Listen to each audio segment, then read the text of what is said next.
Number 11. Sony has released a list of the best-selling games on PlayStation Network for the month of January 2017. On PS4, the top 10 best-selling games of the month digitally were in order: Ark, Resident Evil 7, Tomb Raider Definitive Edition, Battlefield 1, Grand Theft Auto 5, Rocket League, Minecraft, The Order 1886, Sleeping Dogs Definitive Edition, and Payday 2. Last Guardian is nowhere in the top 20 PS4 games again, and Gravity Rush 2, which was on the market for 11 days during the month, also nowhere to be found in the top 20 digital downloads, indicating that both games did indeed bomb. Not a huge surprise.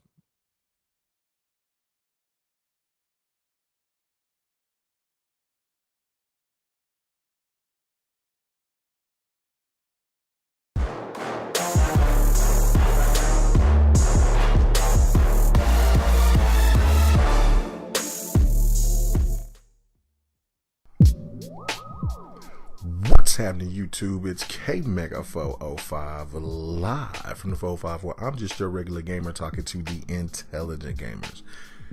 Now, just like in the very beginning of the video, I'm just going to address this to the PlayStation fanboys and girls that just don't seem to get it.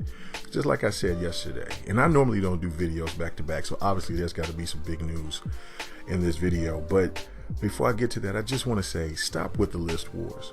Because just like as I showed that list, they've been bragging, there's a whole new list now, it's even more games.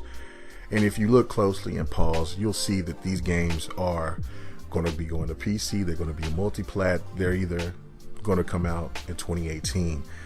And the sad thing about it is that they make these guys look so foolish when they talk about these lists.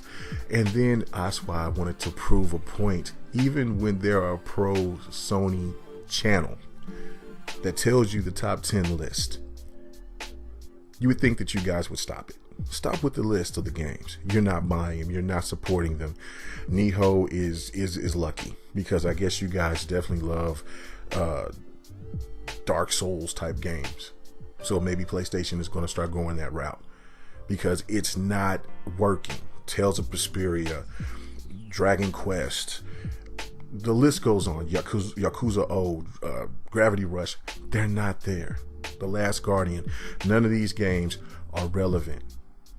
They're afterthoughts. That list is 90% filler. It's garbage. Let's just be real with that. Garbage. I say there's 5 games. There's other people that says, there's PlayStation guys that says there's only 2 games in that list that they like. So stop with the craziness with the list wars, because it only makes you guys look more foolish. I don't understand how you cry and bitch about Microsoft not supporting these or not trying to get these niche PlayStation, these Japanese games, and you guys don't buy them yourselves. You know, you got people that over here want to change up and want to choose a side, talk bad about people and say that these guys are this way and that way, and the people that they're trying to support are basically shitting on you too, because they don't go and they don't buy these type of games. And it's funny, it's ironic, it's sad all at the same time. But you know what, it also benefits Sony, because they see these people throwing out these lists, they see they talk about these Japanese games, but they also see that nobody's really particularly buying these Japanese games.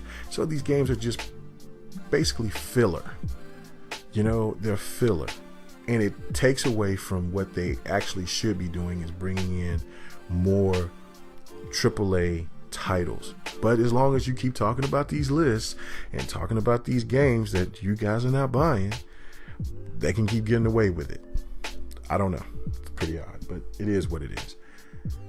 Now on to what's going on and with Xbox, and really good news. I think this is genius. I mean, they really want to lift the curse of 2013.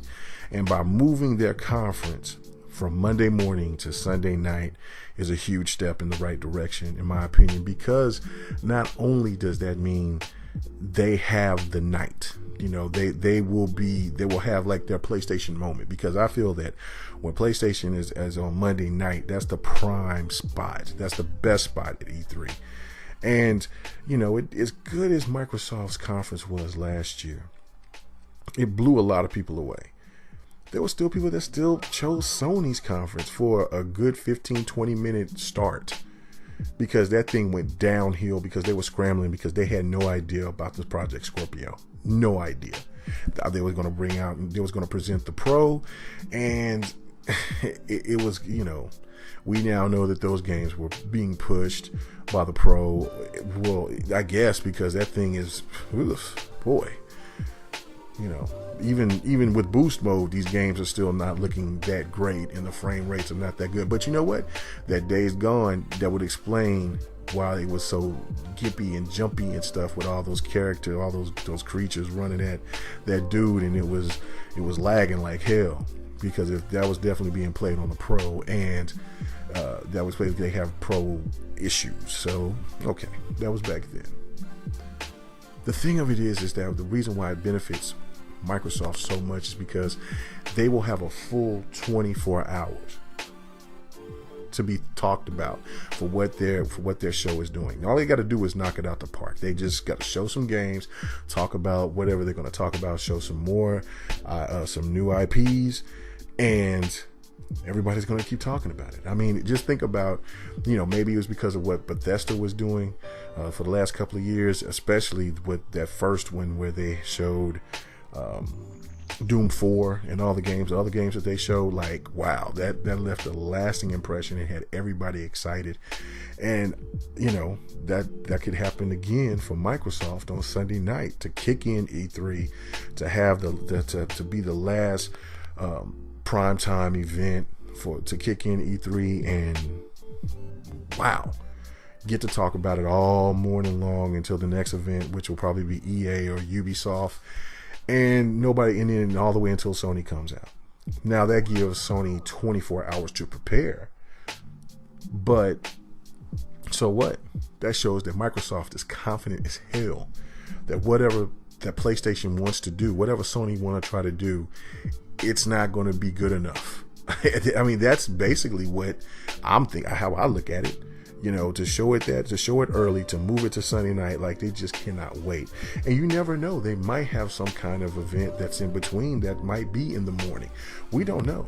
They might got both slots, but they want to show their slot.